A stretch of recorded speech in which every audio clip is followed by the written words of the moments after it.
మొదట్లో విదేశీ దెయ్యం అన్న ఈమెను అల్విదా ఒక గొప్ప వ్యక్తి అని ఎలా అన్నారు? ఒక పక్కన యుద్ధం, ఇంకో పక్క సైనికులు, అత్యంత బానిసత్వం, అత్యంత కష్టమైన ప్రయాణం. అటువంటి కష్టమైన పరిస్థితుల్లో దేవుని యొక్క సువార్తను చేయడానికి కష్టపడింది గ్లాడిస్ ఆల్వర్ట్. ఈ రోజు క్రీస్తుకై బ్రతకదాలో మేము ముందుంచుతున్న యథార్థ మిషనరీ గాథ. This is Gladys L., the completed task, Master. All I possess, all I have, my head, my heart, my feet, my hands, that is me, my completed task. Thomas John మరియు Rozina Florence కి 1902 London లోని ఎడ్మింటన్ అనే ప్రదేశంలో Gladys ఆల్వర్ట్ జన్మించింది. వీరిది ఒక సామాన్యమైన మధ్యతరగతి కుటుంబం. గ్లాడిస్ కి చిన్న వయసులో చదువు అంతగా అప్పలేదు. మధ్యతరగతి కుటుంబం కావడంతో గ్లాడిస్ ఇళ్లలో పనులు చేయడం, అటువంటి పనులకు గ్లాడిస్ వెళుతూ ఉండేది. వారి కుటుంబం అంతా కూడా పనులు చేసుకుంటూ బ్రతికేవారు. అయితే గ్లాడిస్ తన వయసు పెరిగే కొద్దీ బ్యూటీ పార్లర్ లో పనిచేయడం ప్రారంభించింది. గ్లాడిస్ కి నటన అన్న, డాన్స్ అన్న, నాటక రంగం, సినిమా రంగం అన్న ఎంతో ఆసక్తి. అయితే గ్లాడిస్ ఒకానొక సమయంలో డాన్స్ వేయడానికి ఒక ప్రదేశంలోనికి వెళ్ళింది. ఆ ప్రదేశానికి చాలా మంది గుంపుగా చేరారు. ఆ గుంపులో గ్లాడిస్ కూడా కలిసిపోయింది. ఆ గుంపు అంతా ఒక చోటికి చేరుకున్నారు. అదే ఒక చర్చ్. గ్లాడిస్ తనకు తెలియకుండానే ఒక చర్చ్ కి తీసుకెళ్లబడింది. ఆ చర్చ్ లో మొట్టమొదటిసారిగా దేవుని యొక్క శిలువ త్యాగాన్ని గురించి గ్లాడిస్ విన్నది. అయితే ఆ వార్తను వినిన గ్లాడిస్ ఎంతగానో కన్నీటి పర్యంతమైంది. దేవుణ్ణి తెలుసుకొని తన సొంత రక్షకునిగా యేసు ప్రభుని అంగీకరించింది. గ్లాడిస్ కేవలం ఒక్కసారి మాత్రమే దేవుని వాక్యాన్ని వింది. ఆ ఒక్కసారికే పట్టబడి దేవుని కోసం తను తాను సమర్పించుకుంది. ఆ తర్వాత గ్లాడిస్ దేవునిలో ఎదుగుతూ తన భక్తి జీవితాన్ని కొనసాగిస్తున్న సమయంలో ఒక పోస్టర్ చూసింది. చైనాలో దేవుని సువార్త పనిచేయడానికి మిషనరీలు కావాలి అని ఒక పోస్టర్ ని చూసింది. అయితే గ్లాడిస్ చాలా మందిని అడిగింది. చాలా మంది సువార్థికులని, మీరు చైనా వెళ్ళి పరిచర్య చేయొచ్చు కదా, తనకు కనిపించిన ప్రతి ఒక్కరిని మీరు చైనా వెళ్ళి పరిచర్య చేయొచ్చు కదా, మీరు చైనా వెళ్ళి పరిచర్య చేయొచ్చు కదా అంటూ చాలా మందిని అడిగింది. అయితే చాలా మంది చెయ్యము, మేము చేయలేము అంటూ సమాధానం ఇచ్చారు. కొంతమంది అసలు సమాధానం ఇవ్వలేదు. కొంతమంది వ్యతిరేకంగా, అపహాస్యంగా మాట్లాడిన వారు కూడా ఉన్నారు. ఏం చేయాలో అర్థం కాక ఒకరోజు గ్లాడిస్ తన తమ్ముడి దగ్గరికి వెళ్ళి, తమ్ముడు, నువ్వు చైనాలో సువార్త పని చేయొచ్చు కదా అని తన తమ్ముడిని ఎంతగానో ఫోర్స్ చేసింది. తన తమ్ముడు తన నుంచి పారిపోయాడు. అయితే ఒకరోజు తన తమ్ముడు అంటున్నాడు, నీవే ఎందుకు చైనాలో మిషనరీ పరిచర్య చేయకూడదు అని గ్లాడిస్ ని తన తమ్ముడు అడిగాడు. అప్పుడు గ్లాడిస్ ఆలోచించడం ప్రారంభించింది. నేను చేయగలనా, నేను సువార్త పని చేయగలనా అని చెప్పి గ్లాడిస్ ఆలోచిస్తుంది. అయితే ఆ సమయంలో గ్లాడిస్ చైనాలో సువార్త పరిచర్య చేయాలని నిర్ణయించుకుంది. 1930 చైనా ఇన్లాండ్ మిషన్ అనే సంస్థలో గ్లాడిస్ ట్రైనింగ్ కు వెళ్ళింది. అక్కడ గ్లాడిస్ ఎంతగానో విధేయత చూపుతూ అన్నిటిలో ఉత్తీర్ణత సంపాదించింది. కానీ చైనా భాష నేర్చుకోవడంలో చాలా కష్టపడింది. అయితే చైనా భాష నేర్చుకోవడంలో వెనుకబడింది కూడా. అక్కడ ఉన్నవారు, నీవు చైనాలో మిషనరీ సేవ చేయడానికి పనికిరావు అని ఆమెకి చెప్పేశారు. తను ఎంతగానో బాధపడింది. అయ్యో, నేను చైనాలో మిషనరీగా చేయడానికి పనికిరానా అని చెప్పి ఆ సంస్థను విడిచి బయటికి వెళ్ళిపోయింది. బయటికి వెళ్తున్న ఆ సమయంలో ఒక వ్యక్తి ఆమెను అడిగాడు, ఇక ముందు నువ్వు ఏం చేయాలనుకుంటున్నావు అంటే, నేను మళ్ళీ వెళ్ళి పనులు చేసుకోవాలి అని అనుకోవట్లేదు, నేను ఖచ్చితంగా చైనాలో మిషనరీగా పనిచేయాలని నిర్ణయించుకున్నాను అని గ్లాడిస్ ఆయనకు చెప్పింది.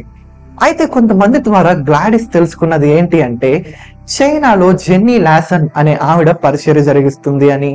ఆవిడికి 73 సంవత్సరాలు. తన భర్త చనిపోయినప్పటికీ కూడా దేవుని పరిచర్యని ఆమె కొనసాగిస్తుంది అని, అలాగే ఆమెకి ఒక యవనస్తురాలు అవసరమని గ్లాడిస్ తెలుసుకుంది. నేను ఎలాగైనా చైనాలోని జెనిస్ లాసన్ ని కలవాలి అని గ్లాడిస్ నిర్ణయించుకుంది. ఆ సమయంలో ట్రావెల్ ఏజెన్సీ దగ్గరికి గ్లాడిస్ వెళ్ళి, నేను చైనా వెళ్ళాలి అనుకుంటున్నాను, ఎంత ఖర్చు అవుతుంది అని ట్రావెల్ ఏజెన్సీని అడిగితే, మీరు హాయిగా ఎటువంటి బాధ లేకుండా 90 పౌండ్లతో షిప్పులో ప్రయాణించవచ్చు, లేదా అత్యంత కష్టమైన మార్గం ట్రైన్ ప్రయాణం 48 పౌండ్లతో మీరు ప్రయాణించవచ్చు అని ట్రావెల్ ఏజెన్సీ వాళ్ళు చెప్పారు. అయితే నేను ట్రైన్లోనే ప్రయాణిస్తాను, నా దగ్గర డబ్బులున్న సమయంలో మీకు కొంత డబ్బులు ఇస్తా ఉంటాను, 48 పౌండ్లు అవ్వగానే నాకు చైనాకి టికెట్ ఇవ్వండి అని ఆవిడ చెప్పారు. అయితే ఆ ట్రావెల్ ఏజెన్సీ వారు ఆవిడకి చెప్పింది ఏంటి అంటే, ప్రస్తుతం రష్యా చైనాకి మధ్యలో యుద్ధం జరుగుతుంది కాబట్టి రైలు మార్గం అంత సులువైనది కాదు, అంత సురక్షితమైనది కూడా కాదు అని వారు ఆవిడికి చెప్పారు. అయినప్పటికీ ఆమె నేను రైలు మార్గంలోనే ప్రయాణిస్తాను అని నిర్ణయించుకుంది. అలాగా ఇళ్లలో పని చేసుకుంటూ, ఇళ్లలో బట్టలు ఉతుకుతూ, పాత్రలు కడుగుతూ, తడి పెడుతూ, ఇలాంటి కష్టమైన పనులు కూడా, ఆదివారం సెలవు లేకుండా కూడా కష్టమైన పనులన్నీ ఆమె చేయడం ప్రారంభించింది. అలాగే ఎంతో మంది ఇళ్లలో ఆవిడ పని చేయడానికి వెళ్ళేది. అయితే తను తన దగ్గర ఉన్న బైబిల్ అలాగే 2 పెన్నీలను దేవుడి ముందు ఉంచి, దేవా నీవే నన్ను చైనాకి ఎలాగైనా తీసుకెళ్ళు అని దేవునికి ప్రార్థించేది గ్లాడిస్. అలాగ కష్టపడుతూ ఎట్టకేలకు 48 పౌండ్లు అతి త్వరగానే ఆవిడ సంపాదించగలిగింది. ఈలోపు యంగ్ హస్బెండ్ అనే ఆయన దగ్గర ఆవిడ పని చేయడం ప్రారంభించింది. ఆయన అంతకు ముందు చైనాలో మిషనరీ పరిచయం చేసిన ఒక వ్యక్తి. ఆయన దగ్గర చైనాకు సంబంధించిన అనేక పుస్తకాలు ఉండేవి. రాత్రుల పూట ఆయన దగ్గర నుంచి ఆ పుస్తకాలు తీసుకొని చదివి మళ్ళీ ఆ స్థానంలో పెట్టేసేది. ఒకరోజు యంగ్ హస్బెండ్, నీవు నా పుస్తకాలను దొంగలిస్తున్నావు అని ఆవిడ అన్నప్పుడు, లేదయ్యా నేను పుస్తకాలను దొంగలించటం లేదు, నేను చైనాలో మిషనరీ పని చేయాలి అనుకుంటున్నాను, అయితే దానికోసం చైనాకు సంబంధించిన పుస్తకాలన్నీ నేను చదువుతున్నాను అని ఆయనకు సమాధానం ఇస్తుంది. ఆయన తోడ్పాటు వలన, అలాగే ఆవిడ చేసిన పని తోడ్పాటు వలన కొంత డబ్బులు సమకూర్చుకొని ఆవిడ ట్రైన్ టికెట్ కొనుక్కుంది. 1932 అక్టోబర్ 17న తన తల్లిదండ్రులకు, తన బంధువులకి, తన వారందరికీ కూడా వీడ్కోలు పలికి రైలు ప్రయాణం ఆరంభించింది. రైల్లో ప్రయాణిస్తున్న సమయంలో ఒక రష్యన్ దంపతులతో గ్లాడిస్ కి పరిచయం అయ్యింది. వారు గ్లాడిస్ యొక్క ఉద్దేశాన్ని విని ఎంతగానో ఆనందించారు. చైనాలో పరిచయం చేయాలన్న గ్లాడిస్ తపనను చూసి ఎంతగానో సంతోషించారు. మేము మా అనుదిన ప్రార్థనల్లో నీ గురించి జ్ఞాపకం చేసుకుంటాము అని గ్లాడిస్ కి చెప్పారు. వారు గ్లాడిస్ కి ఒక స్కాఫోల్డ్ బైబిల్ అలాగే ఒక రష్యన్ పౌండ్ ని బహుమతిగా ఇచ్చారు. అయితే అనుకున్నట్టుగానే సెంట్రల్ సైబేరియాలో ట్రైన్ ఆగిపోయింది. ఎందుకు అంటే రష్యా చైనాకు మధ్య అంతర్యుద్ధం జరుగుతున్న కారణంగా ట్రైన్ ఆగిపోయింది. ఆ ట్రైన్ లోని వారందరిని దింపేసి అక్కడ సైనికులు పరిశోధించడం ఆరంభించారు. ఆ సైనికులు రష్యన్ వారు కావడంతో వారికి ఇంగ్లీష్ రాదు, గ్లాడిస్ కి రష్యన్ రాదు. ఈవిడ మిషనరీ అని చెప్తే వాళ్ళు మిషనిస్ట్ అని అర్థం చేసుకొని ఆమెని బంధించి చైనా వారి మీద యుద్ధం చేయడానికి, ఆయుధాలు పట్టుకోవడానికి సహాయకురాలుగా ఉండమని ఆమెని బంధించారు. అయితే ఆవిడ ఎంతగానో బాధపడుతూ దేవునికి ప్రార్థిస్తుంది. ఆ సమయంలో ఒక రష్యన్ యువతి ఆమెని కాపాడి వారి నుంచి తప్పించుకోవడానికి సహాయం చేసింది. అయితే గ్లాడిస్ తప్పించుకొని వెళుతున్న సమయంలో మరలా సైనికులకి పట్టుబడింది. సైనికులకు పట్టుబడిన ఆ సమయంలో గ్లాడిస్ ప్రార్థిస్తూ ఉండగా గుర్తు వచ్చింది ఏంటి అంటే, రష్యన్ దంపతులు ఇచ్చిన ఒక రష్యన్ పౌండ్. ఆ రష్యన్ పౌండ్ ని అక్కడున్న సైనికులకు ఇచ్చి గ్లాడిస్ ఎలాగోలా తప్పించుకోగలిగింది. తప్పించుకొని ఒక షిప్ ఎక్కితే ఆ షిప్ లో జాపనీస్ సెయిలర్ ఉన్నాడు. అంటే జాపనీస్ నాయకుడు, షిప్ నడిపే నాయకుడు. ఆ షిప్ నడిపే నాయకుడు గ్లాడిస్ ని, ఇప్పటి నుంచి నువ్వు నా బానిసవి అని చెప్పాడు. గ్లాడిస్ ఎంతగానో బాధపడింది. ఏంటి దేవా, నేను వారి నుంచి తప్పించుకొని వస్తే ఇప్పుడు నేను జాపనీస్ నాయకుడికి బానిసనా అని ఎంతగానో బాధపడి దేవునికి ప్రార్థించిన సమయంలో ఆ నాయకుడు ఏమన్నాడు అంటే, ఇలాగైతేనే నువ్వు సురక్షితంగా జపాన్కి వెళ్ళగలవు, నీవు నా బానిసవి అని నేను చెప్తేనే లీగల్ గా నేను నిన్ను తీసుకెళ్లగలను, లేదా రష్యన్స్ మళ్ళీ నిన్ను వెంటాడే అవకాశం ఉంది అని ఆ నాయకుడు చెప్పాడు. అయితే ఆ నాయకుడు తన షిప్ లో గ్లాడిస్ ని జపాన్ లో విడిచిపెట్టాడు. అక్కడి నుంచి గ్లాడిస్ జెన్నీ లాసన్ ని కలుసుకోవడానికి చైనా అంతా వెతికింది. అక్కడ నుంచి చైనాకు వెళ్లి జెన్నీస్ లాసన్ ని ఎట్టకేలకు కలిసింది. అయితే జెన్నీస్ లాసన్ చాలా వింతగా మనం ఒక సత్రం ఏర్పాటు చేయాలి అని చెప్పింది. అప్పుడు గ్లాడిస్ అంటుంది, నేను ఇక్కడికి వచ్చింది దేవుని పని చేయడానికి, దేవుని సువార్తను చేయడానికి, అంతేకాని సత్రాన్ని ఏర్పాటు చేసి దాన్ని చూసుకోవడానికి కాదు. అంటే జెన్నీ లాసన్ ఏమంది అంటే, ఇక్కడ సువార్త చెప్తే ఎవ్వరూ వినరు, మనం ఒక సత్రాన్ని ఏర్పాటు చేసి ఆ సత్రంలోనికి వచ్చిన వారికి దేవుని సువార్తను ప్రకటిద్దాం అని.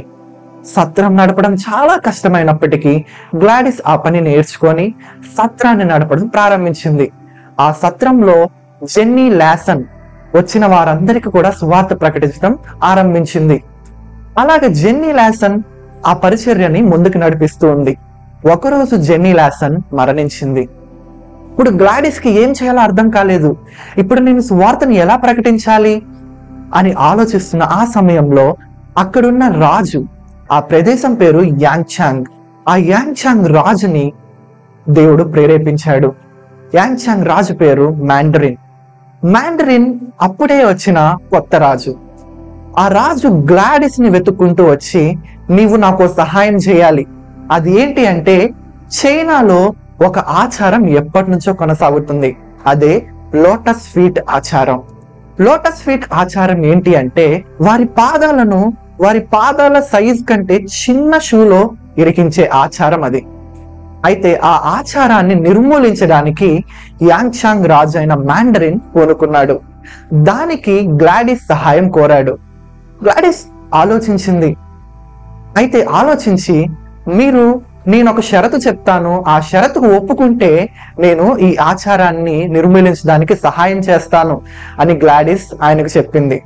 అది షరతు ఏంటి అంటే, నేను దేవుని యొక్క సువార్తను ప్రకటిస్తాను అని. అయితే ఆ రాజు దానికి ఒప్పుకున్నాడు. అయితే ఆమెడ ఫుడ్ ఇన్స్పెక్టర్ గా నియమింపబడి ఆ ఆచారాన్ని నిర్మూలించడంలో అనేక గ్రామాలకు వెళ్ళడం జరిగింది. ఆ ఆచారం గురించి, అక్కడున్న సంస్కృతి సాంప్రదాయాలలో వారికి ఉన్న మూఢనమ్మకాల గురించి ఆవిడ వారికి అవగాహన కల్పిస్తూ దేవుని గురించి ప్రకటించడం ప్రారంభించింది. వారు అత్యంత త్వరగా దేవుని తెలుసుకొని వారి దగ్గర ఉన్న విగ్రహాలను కాల్చివేయడం ప్రారంభించారు. చాలా మంది దేవుణ్ణి తెలుసుకొని వారికి ఉన్న ఆచారాలని, దురాచారాలని మానివేయడం జరిగింది. అలాగా గ్లాడిస్ ఎంతగానో దేవుని పరిచర్ని జరిగిస్తూ ఉంది. అయితే జాపనీస్ వారు ఆ చైనాని ఆక్రమించుకోవడానికి చూస్తూ ఉన్నారు. ఆ సమయంలో జపాన్ వారు చైనాలో పలు చోట్ల బాంబులు వేస్తూ ఉన్నారు. ఎట్టకేలకు యాంగ్చాంగ్ లో కూడా జపనీస్ వారు బాంబ్స్ వేయడం ప్రారంభించారు.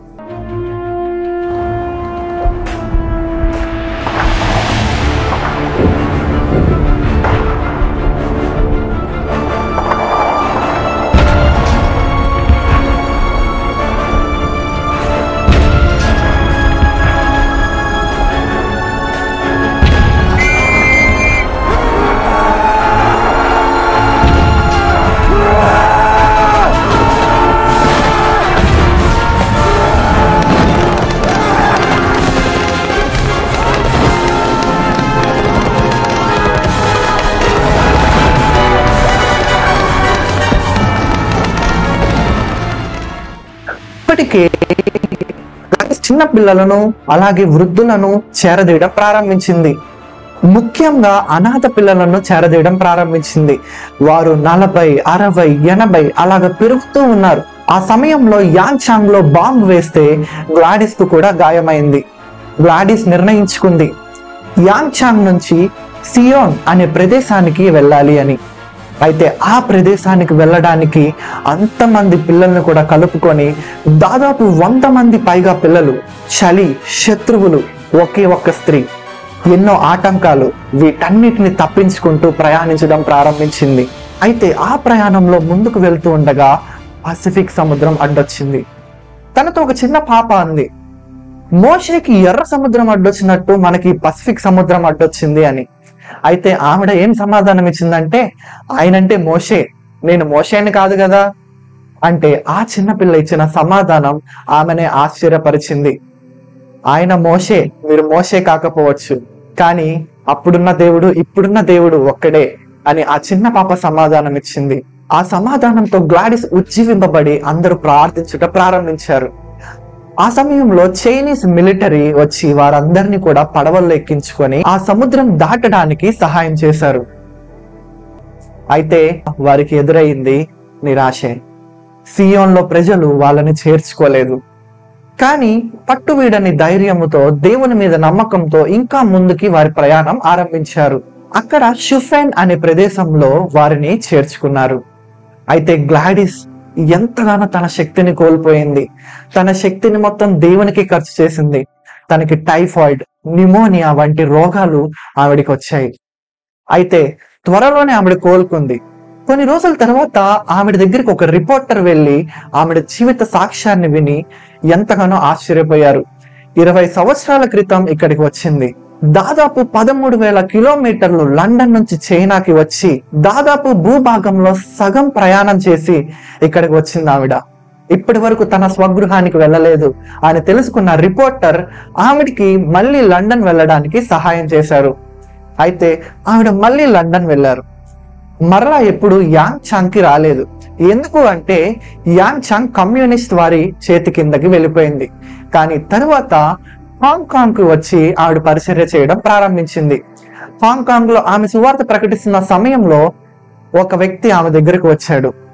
ఆ వ్యక్తి ఎవరో కాదు, తను చిన్నప్పుడు రక్షించిన ఒక చిన్న బాలుడు. ఇప్పుడు ఒక మిషనరీగా దేవుని సువార్త చేయడానికి ఆ బాలుడు పూనుకున్నాడు. ఆ బాలుడిని చూసి ఆవిడ ఎంతగానో సంతోషించింది. అయితే ఆవిడ పరిచర్యని ఇంకా కొనసాగిస్తుంది. తైవాన్ లో అనాథాశ్రమం పెట్టడం ప్రారంభించింది. అక్కడ కూడా చాలా మంది అనాథలను చేరదీసింది.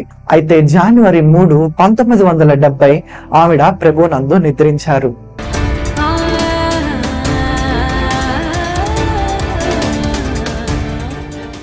గ్లాడిస్ ఆల్వర్డ్ మధ్య తరగతి నుంచి వచ్చిన ఒక సాధారణమైన మహిళ. ఆవిడ జీవితాన్ని చదువుతుంటే ఎంతో స్ఫూర్తి అనిపించింది. ఎన్నో యుద్ధాల మధ్యలో, ఎన్నో సాహస యాత్రల మధ్యలో ఆవిడ తన గమ్యస్థానమైన చైనా, తన సువార్త ప్రకటించాలనుకుంటున్న చైనాకి చేరుకుంది. అక్కడ కూడా జపనీయులు ఆమెను ఇబ్బంది పెట్టారు, రష్యన్స్ ఆమెను ఇబ్బంది పెట్టారు. అటువంటి యుద్ధ పరిస్థితుల్లో కూడా దేవుని సువార్తని ఆపకుండా కొనసాగించింది. ఆవిడ జీవితం మనకి ఎంతో స్ఫూర్తిదాయకం. ఈ రోజు మనం కూడా దేవుని కోసం మన జీవితాన్ని సమర్పించుకునే వారిగా ఉన్నామా? లేదా చిన్న ఆటంకం వచ్చింది, చిన్న ఇబ్బంది వచ్చింది, వర్షం పడింది, ఎండ ఎక్కువైంది అని చెప్పి దేవుని పనిని ఆపేవారిగా, నిర్లక్ష్యం చేసేవారిగా ఉన్నామా? ఒకసారి ఆలోచించుకుందాం. ఇటువంటి అనేకమైన స్ఫూర్తిదాయకమైన మిషనరీ జీవిత గాథలతో మరలా మీ ముందుకు వస్తాం. చూస్తూనే ఉండండి క్రీస్తుకై బ్రతికేదా, మీ తండ్రి సన్నిధి సండే స్కూల్ ఛానల్లో. Praise the lord.